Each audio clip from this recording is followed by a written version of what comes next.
Hello everybody, this is Hunter from Angler Sports Center. Today just going over the Foxy Mate. As most of you guys know, we haven't had this in stock for a very long time, and this is very exciting for all of us. We just mainly wanted to show you today how easy it is to rig. Only thing you need is some 50-cent crab line. This is 28 foot, so you can cut it in half and get two 14-foot sections. And then a cut float, and then obviously the Foxy Mate, which is $12. So the knot you're gonna need to know is the bowline knot. It's very simple to do. If you want to come in closer, I'll just show you real quick. It's the same knot that you're going to be doing to the float also, but you just bring your line through, make a little curl like that, make sure the line is over top of it facing you. Bring it through, underneath, over top your main line, and then back through that original loop, and then the only thing you need to do is just pull it tight, and that's not going anywhere. And it's the same exact idea when tying it to the float. Just get that all untangled. Bring it through the float. Have a little bit of extra line because 14 foot's a lot.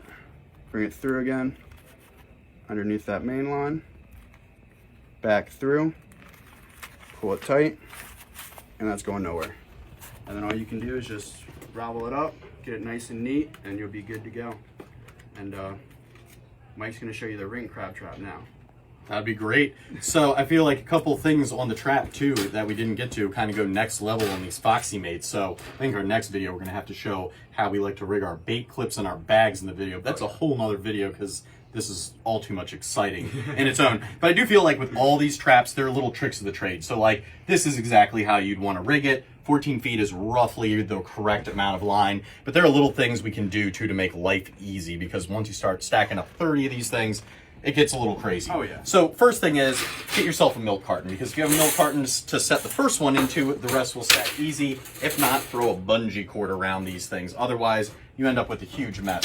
So the other part of this is the actual 14 feet. So how did we come up with 14 feet? Well, Hunter's really smart. So he came up for it because these 28-foot shanks equal 14 feet on each side. Makes perfect sense. Yep. Right?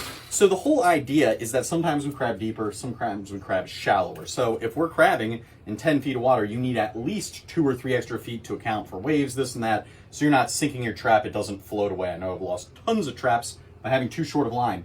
Catch 22 to that is if you're in 4 feet of water and you have 14 feet of line, then your float with the wind is going here, you go to pull your trap, and your trap's 10 feet away from where your boat is. So a little quick trick that I love to do with these floats is to just cut a little rivet in them. So I will cut a piece out in here, and if I know I'm crabbing in shallow water, I'm just going to wrap up those feet. So I'm still going to keep a 14-foot line, but then I'm just going to cut it in there.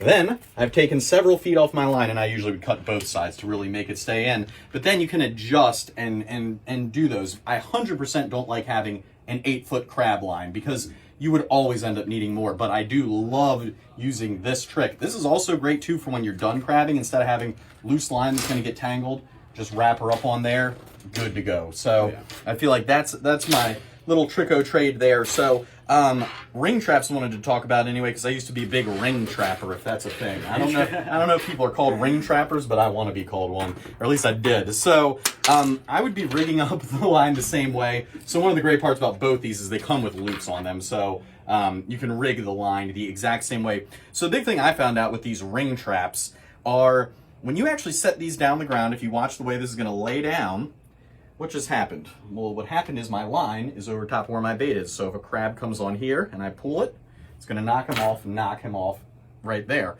So there's an easy fix to this. So when we take that little clip off, this is junk. Just get rid of this. We don't want that. It leaves you this little end here. So what you take are these little bobber stop floats, these little slip floats, and you're gonna actually take one of these little guys and you're just going to pop it right on the line.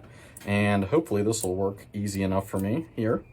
So we slip that on, and you're just going to put your stop on it. There's actually, I'd have to fudge with this a little more, but in general, if the loop is a little bigger, so on, you get the point. But you put your stop in there, and what this little bobber is going to do is it's going to keep this up. So it's not enough to float the whole trap, right? So instead of it going down like this, your trap's going to go down. This is going to sit right here, and it's not going to lift the sides up. Now the crabs come in, and when you actually make your pool, they stay in. So I used to have a 30 trap rig, and I did this with every single one of them, and I feel like it made the hookup, you definitely caught a lot more crabs. You also tangled a lot less with your bait and stuff because the double ring just inherently is kind of messy in that way. So anyway, I think this was Trap Rigging 101 with Mike and Hunter. I think the next video you're going to see from us is Bait Rigging Your Trap 101, followed by a lot more 101s, and then eventually we'll get to 202s, and then that's when we'll really be streaming. Get into the more advanced courses then. Yes, absolutely. So thanks you guys for tuning in, and we'll see you next time. Have a good one.